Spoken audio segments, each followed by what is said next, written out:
Chandrayaan-3, India's ambitious lunar mission, is scheduled for launch by LVM-3 from the Satish Dhawan Space Center in Sriharikota on July 14.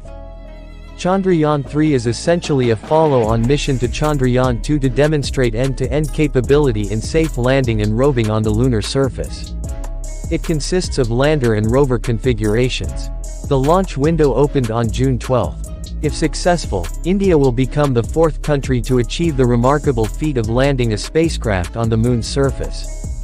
As the countdown to the big launch day begins, there is tremendous excitement across India about launching the lunar spacecraft. Before we continue, please make sure to like and subscribe and share the video. So let's continue. S. Somnath, head of the Indian Space Research Organisation ISRO, says, essentially, Chandrayaan-3 is similar to Chandrayaan-2, with the same scientific architecture and mission objective. During Chandrayaan-2, India's previous lunar mission, the lander crash-landed during descent due to a technical failure, ending the mission in disappointment and tears.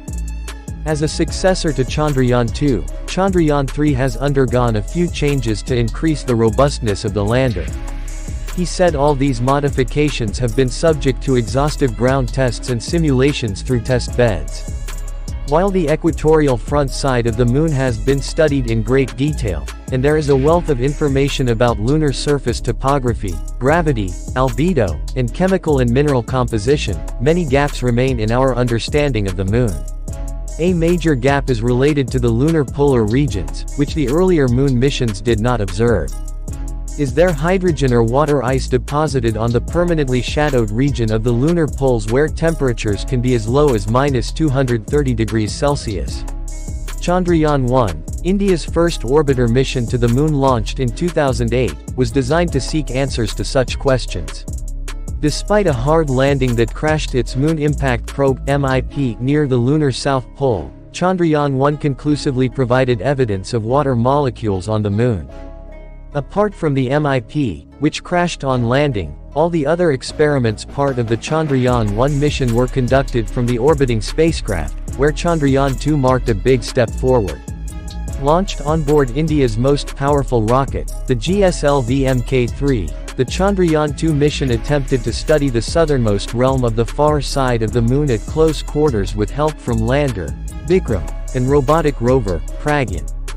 The mission objectives of Chandrayaan-3 are to demonstrate a safe and soft landing on the lunar surface, rover roving on the moon, and conducting in situ scientific experiments. India hopes to join an elite list of nations that have managed to land on the moon: the United States, the erstwhile USSR, and China. The launch vehicle Mark III is a three-stage medium-lift launch vehicle. Christened as the Bahubali of rockets, the strong-armed, it's the most powerful rocket ever developed by ISRO. To launch the Chandrayaan-3 spacecraft, LVM-3 consists of two solid fuel boosters and a liquid fuel core stage powering it. The solid fuel boosters provide the initial thrust, while the liquid fuel core stage provides the sustained thrust to propel the rocket into orbit. The spacecraft consists of three parts: the lander module, the propulsion module, and a rover. The integrated spacecraft weighs around 3,900 kilograms. The main function of the propulsion module is to carry the lander module from launch vehicle injection to the final lunar 100 km circular polar orbit and separate it. The lander will make a soft landing at a specific site on the moon and deploy the rover. In turn, the rover will conduct a chemical analysis of the lunar surface. It will move only within a limited range, within the sight of the lander's cameras. All data the rover collects will be transmitted to the orbiter and then back to Earth.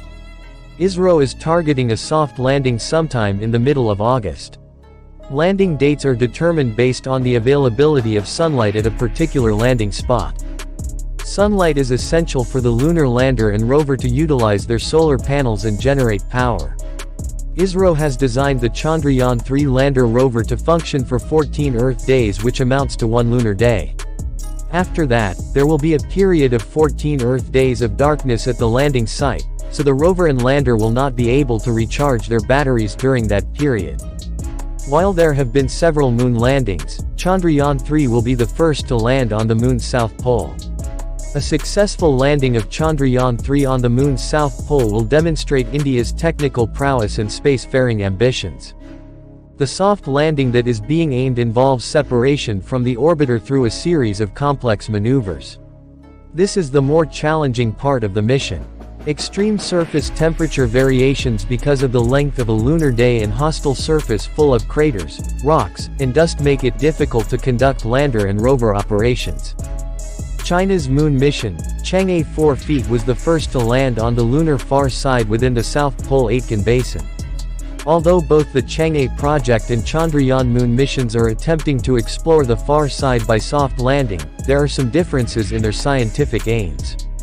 Chang'e mission was to expose the lunar mantle, which is the region just below the moon's crust but above the core, and understand the questions about the formation of the solar system, whereas Chandrayaan-3's aim is to study lunar topography and signatures of hydroxyl and water ice.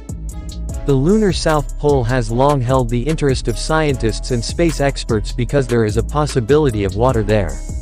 The lunar South Pole region has craters that are cold traps and contain a fossil record crucial for understanding the solar system's formation. Any data and conclusions drawn regarding lunar topography, mineralogy, elemental abundance, the lunar exosphere, and hydroxyl and water ice signatures are set to be studied worldwide. The future is likely to see greater space exploration by India as consultations on the Space Activities Bill, which aims to channel the activities of the domestic private space industry through national legislation, or in pre-legislative stages.